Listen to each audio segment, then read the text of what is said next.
If you've ever been called a black sheep, different, misunderstood, whatever the case may be, and from your family or from people in general, you have a calling on your life, and we're going to get into it immediately. Hi, my loves, your MILAYJARAE girl from around the way, where we have culture, conversation, and community. And in today's video, we are going to be getting into a deep dive of what it means to be the black sheep of your family. Okay, I feel like I need a long Virginia Slim. Okay, one of those, bitch, I can talk. I am the queen of black sheep. Do you hear what I'm trying to say? I need one of those old cigarettes with the filter tip and some gloves on. Bitch. Okay, we're gonna get into what it actually means to be the black sheep of your family. Now, I know that it really kind of like, oh, well, I don't want to be, it's really just a position of power. And I want to break this down, but before I do, make sure you say hello.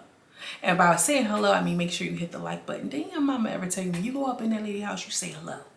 Okay, this is my way of knowing that you're out here and you're saying hello to me and I'm saying hello to you back, and we can start the exchange. Okay, we can have this exchange of energy that we're about to get into. Now, if you're into any of these kind of cultural commentary, any type of things like this, make sure you go ahead and subscribe, sister. Hit the subscribe button, hit the bell notification, and stick around. Okay, make sure you put your pocketbook down, but don't put it down on the ground. Okay, now that that's out of the way and you've already done hit your like button and subscribed and pulled out your Virginia Slim, make sure you're getting ready to get into this tea. Now, I think that with me talking about the holidays, and you know, I was over on TT, make sure you follow me on social media. I was just talking about Thanksgiving. Thanksgiving has just been a theme for me, but this also applies to for the holiday season in general, because we have Thanksgiving, Christmas, New Year's, boom, boom, boom, boom, boom. And a lot of us, I feel like, who are over here are kind of like doing things differently, right? We are not going for it. You know, we're just not going for the thing. So being a black sheep is something that I feel like I have dealt with and struggled. At some point I did struggle with it all my life. You know what I'm saying? And I want to tell you that if you've ever been one of those little girls that was told, oh my gosh, because she talks too much, or she too grown. And I'm not saying grown in the sense of like, oh, you know, you too fresh or blah, blah, blah, blah, blah. And not even giving that. Just, oh wow, it's coming on Tuesday. I might have to grab me a couple of these. You know, you ever been, oh, she's too grown. Then you were one of those ones. That means that you knew from a child, it's in your spirit. When Nipsey says it's not on me, it's in me, you knew from then that shit was wrong and you was calling it out. You know what I'm saying? So we're going to get into these things. So make sure you're getting comfortable so we can, you know, really kind of have a deep dive. Being a black sheep is not always about rejection or not always about being different. It really just means that you are the one to break generational curses. You are the one that is strong enough, boisterous enough, confident enough to confront the things that people are too scared to do so. So whether that's toxic behaviors, whether that is just a functional pattern, just choose a path that your family didn't want you to necessarily take, or whatever the case, you know, it makes you a disruptor of what the family dynamic is, right? And so because you are no longer in this sphere of what they want you to be, whether it's complicit or whether it's to be a fucking doctor, I don't know, whatever it is, it makes you a disruptor to their idea, right? And so one of the relatable examples I always like to talk about, I'm so sorry, I'm distracted. I'm not used to being on camera that much anymore. And I'm such a multitasker. I'm sitting here watching myself back and I'm like, you know, hello, and you know what I mean? And all of this, like, girl, like, I'm just moving around, like, you know what I'm saying? Move right out of my life. Move it. You better move, babe. I got the little collarbone like Dina Jones is, okay? I don't know. I just feel like, ooh, if I had $1 for every time I have quoted or sang a Dream Girl song, okay? We are dream girls, born to make you happy. Okay, my girl. Dream girls will never leave you. No, I am giving Dina Jones. No. Okay, I'm sorry. I gotta get used to getting back onto camera, y'all. I'm so sorry. Girl, still picking up my phone. Lock in. People will start to villainize you for setting boundaries, right? And not even just setting boundaries, but then standing on them. People think that setting and standing on boundaries is just easy thing, like I'm standing on big business. It really just depends on your upbringing. If you were the type of person who was a black sheep growing up, then you were constantly under critique, constantly under fire to be this type of way, don't go over there, da, da, da. You better, da, da, da. And so you become hyper vigilant about yourself. And so that voice kind of like somehow suppresses. And the moment that you're like, no, I don't really want to do that, and you start to stand on those boundaries in your adult way, it's like, oh, see, she always coming with that shit. When in fact, you should have been empowered, especially these type of people, black and brown people. We love our kids should be seen and not heard. Our kid, you stay in a child's place and this, that, and the third. But a child is still a person, and they can have a feeling. If you were a black sheep, you knew as a child, even if you ain't understand all of the inner workings, like that shit, that don't look right, that don't sound right. I'm saying, so well, why you ain't got the stay in a child's place? But it's just like, no, but it's something that you can intuitively feel. And this is why, as an adult, what I'm saying is, this is why we are the ones that are going to win. We are the winners, okay? Baby, we winning because it's something that's intuitive and innate in us that makes us go a different direction.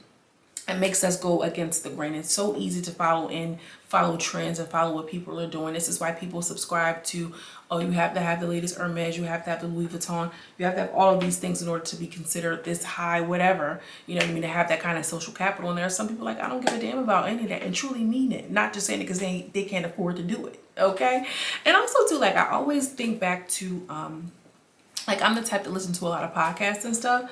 And there is this one scientific study that happened. I don't remember what it is. Maybe I'll look it up while I'm talking. And this will give me the opportunity to kind of do multitask, which is what I love to do. But it was during like Nazi Germany. They wanted to understand the rationale of how many people could commit so many heinous crimes. And during the Nuremberg trials, which is when all of the Nazi officials were somehow tried for their crimes against humanity. Girl, I'm saying a lot. They saw a common theme of, well, I just had orders. I just followed orders. I just followed orders. And so people did a study. So I found it. So in this particular study, it's called it was conducted by Stanley Milgram in 1961. So the participants were led to believe they were shocking a learner for giving wrong answers in a learning experiment. In reality, the learner was an actor who was not being shocked. The shocks were fake, but the actors pretended to be in pain by crying, banging on the wall, and stopped answering questions. 65%, okay, 65% of participants continued to shock the learner, even as the shocks increased to levels that would have been fatal if real. The impact was the experiment is considered controversial and influential as a staple of psychology textbooks. The lessons of the experiment have been applied to many fields, including business, nursing, criminology, history, law, political science, blah, blah, blah. So basically the guy was, sitting there like, okay, well, we have a participant on the other side. When they get the answers wrong, they get a buzz. And so it started off really slow. Oh shit. Oh shit. You know what I mean? Whatever. And so when he would answer the question, the guys would say it wrong. And the voltage would go up and higher and higher, and they're crying, they're screaming, they're yelling, they're doing all of these different things. And the guy would say, shock him, the wrong answer, shock him. The instructor, shock him, shock him, shock him. Oh yeah, no, it's fine, no worry, just shock him, just shock him. And so again, 60, I'm glad I looked that up. 65%, okay, 65% of people continue to do it, and to the point of when they actually stop doing the shock shit, which means they was up out of here, they was up in the upper room, you know what I'm saying? They decided, I'm just going to continue to do it. And this is how conditioning works, right? This is how psychology and years of manipulation and years of gaslighting works. We are a group of people who have been told by mommy and daddy and sister and uncle and cousin that this is our family and this is how we function. I'm going to fuck you over, I'm going to treat you fucked up, I'm going to make sure you this and the third, and I ain't apologizing, and I better see you here on Thanksgiving. And I'm going to keep zapping that button. I'm going to keep zapping that button. And you better keep showing and keep zapping and keep zapping it. But when you become different, when you kind of fully embrace and step into your black sheep role as a person that's breaking away from the cycle, you at this point are going to be a part of the 35% who said, I'm not zapping that shit. They over there dying. They crying. I'm not doing it. You get what I'm saying? And so we have to really understand and learn that we are here to do things differently. right? You know, even in the terms, in the context of like, you know, do you want a whole big spread of a whole bunch of meat, like a whole bunch of shit that you don't eat? I don't eat pork, so a whole bunch of ribs and pig feet and this, that, and the third. Like, I got a whole spread of shit I don't eat. I mean, I got a lot of food though. I got a whole bunch of it, but it's nothing I eat. Or a portion plate with things that I really enjoy, you know. And so it's either you want to take the path that's lightly traveled or the path that everybody is going towards, right? And that's what it is when you kind of change your mindset and change your perspective of what it means when you are the black sheep of the family. Let's talk a little bit about like why it feels a little hard. It's hard because you become isolated, or sometimes ostracized and isolated. You at the function, you and your cousins all agree that that was some bullshit. You the only one that say something. Then when you say something, they looking at you like, oh look, here she go. Now they don't want to say nothing. You know what I mean? And then now it's like, oh, here, every time she comes, she gonna move some bullshit. And so if you have a naturally rebellious spirit and you've already leaned into, you know, what it is about being a black sheep and everything like this, it's cute, but nobody really kind of talks about the emotional weight of it all, like the isolation of it all, the gaslighting of it all. Was I wrong? Did I handle this the right way? Could it have been different? Was it my fault? They act like they're not fucking with me. You know what I'm saying? When y'all wrong, and it's like, well, maybe I am. And it's just this cycle of mental confusion that I just feel like isn't talked about enough. So my thing to that is to really be clear and be sure. Now, I'm not saying go over there and pick up the thing. I'm not saying go over there and be over there and then people think ready to shake the table. But, you know, you have to know that, you know, when we're thinking about that experiment, 65% of the people was pressing a button. It was only a smaller percentage of people who did not. And so not everybody's going to understand and not everybody is going to get it, right? And that's a part of being different. And it takes a different person to break the cycle. It takes a different person to get different results. And that's a part of stepping into your own personal power. That's a part of stepping into your personal power, is recognizing that, hey, sometimes it's going to be uncomfortable, but I'm willing to be uncomfortable now so that way I'm not perpetuating these same things onto myself with my internal monologue on how I feel, but then also to my children, and then therefore their children, and then the you know, the hurt just continues. You know what I'm saying? Like it's bigger than you, and it's bigger than just your circumstance and situation. Even if like you're here right now and it's only one or two of us who can understand and kind of feel, I feel like it's worth me even talking about, because, you know, I've built myself up to be able to understand and accept exactly what's going on, so that way I can have a conversation to one or two people and you get the spark, like, you know what, I'm not really cool with that and I'm doing things different. And this is, especially right now in this political climate, we're all talking about, oh, I'm not doing this, I'm divesting, I'm focusing on myself.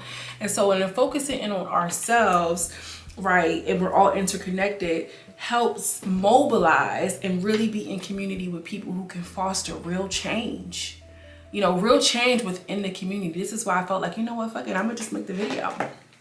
It doesn't even matter. Again, if it's one or two here, I'm fine with that. You know what I'm saying? I'm cool. And if you get something from it, you know, even all the more better. You know what I'm saying? So let's keep it moving. The purpose of me truly making this video is to just empower people to continue on their own personal journey, their own journey to, you know, rediscovering and doing things completely different.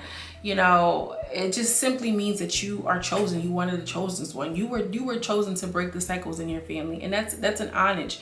That's an honor and a privilege. And you know what they say, with great responsibility, with great power comes great responsibility. It's just not always easy, and it doesn't always feel good. Outcome is gonna outweigh the temporary discomfort, right? And we're talking about rewriting history for yourself, rewriting history for your future generations. That you can't put a price tag on that. All right, fuck it, y'all mad I ain't come to the holiday dinner? Okay, cool. Y'all mad I'm standing on my boundaries? Okay, cool. It's because it's bigger than you and it's bigger than me. Being comfortable with being a black sheep means that you are comfortable with changing the cycle. That means you're one step closer. That means you're one step closer when you start to wake up like, you know what? This ain't me being the victim. You know, because that's easy to fall into the victim mindset. Oh, they don't fuck with me. Oh, it's me. Oh, I don't know. Maybe I should know. When you step into it and claim it, that's when you start. That's when you turn that page. Don't turn. Please don't turn the page. Okay, shout out to Bobby V. That's when you know that you are moving in the right direction. And it also goes into like reframing this, seeing it as like a bad thing, and start seeing it as like you are you know, you are sent to your family's lineage to change the narrative, to change the direction, and to change the trajectory. It's important to you know, set boundaries without guilt. Okay, that's fine, you know, because you know that you're not in that 65%, you're in that 35%. And so we're going to be doing things differently, right? And more importantly, you have to find a community. You have to find a community of people who understand exactly what it is. You know, you can't try to break the cycle and then you call your cousin who's still caught up in the shit. Well, girl, what you think about the so-and-so? Was I wrong? Girl, hell yeah, you was wrong, because she's still indoctrinated and she's still under that influence, and she's a part of the 65%. Again, this is why I felt the need to make the video, because even if it's a virtual affirmation or reassurance, you know, you have to start educating yourself about what it actually means and doing deeper dives in the content that you consume. Because y'all think that it's you just swiping, girl. That shit is penetrating your subconscious. This is why I'm very particular about the things that I consume, because I know that I'm on a different path. And if you don't get it in your personal life with your girlfriend that you can call up, you can still get it in something that you are going to participate in a way that's still beneficial to you. More importantly, focus on your growth. Focus on how far you've come. Focus how things are going and moving different in your life. I love you, Mom. I love you too, baby. Yes. I just love you. I just love you so much. When people are making you feel like, and you know, ostracizing you or whatever, know that you are going through a healing process. Know that you are one step closer to the life that you want to leave, or the life that you want to live. I'm sorry, the life that you deserve ultimately, right? It's with the one that you're going for. You ain't trying to be like them anyway. Tanya and them, you ain't trying to live her life. You're trying to live your life and get the things that you're supposed to get. All in all, being the black sheep is not about rejection. It's more about redirection, okay? We're redirecting, we're moving the goalposts, we're moving all of these things into a different and new direction. And congratulations to you. Congratulations to you if you're here and you feel like this is resonating with you, because that means that you are on a different timeline. You're on a different journey, you know, and it's scary. It's nerve-wracking when you feel like you're doing it alone. Like, girl, am I? No, you're not. You are where you're supposed to be. Wherever you're at, under the sound of my voice, sister, keep going. Full steam ahead. Slow walk. Be in community. Know that all of the things that you want, you can have and you can deserve. And the people who are supposed to be there for you will be. With you standing on your boundaries, with you honoring your highest self, and with you getting out of and removing those negative, dysfunctional, toxic, ass behaviors and peoples around you. Period. I want to know what you think. Does anything to what I'm talking about resonate with you? Do you ever feel like you were a black sheep? How did you overcome it? How are you feeling about it today? When you hear about, oh, I'm a black sheep, what kind of emotion does that evoke in you, right? Let me know in the comments. I'll be around, as always, lurking and moving in the comments. If you made it to the end of this video, I would love for you to put a black heart. I would love for you to put a black heart in the comments, because I know that you made it all the way here. You know what I'm saying? And that means we really kind of locked in, okay? We locked in, and I'm rooting for you. We was all rooting for you. Okay, let me know what you think in the comments. As always, I'm sending you much love and much light, and I will see you in the next video. Peace.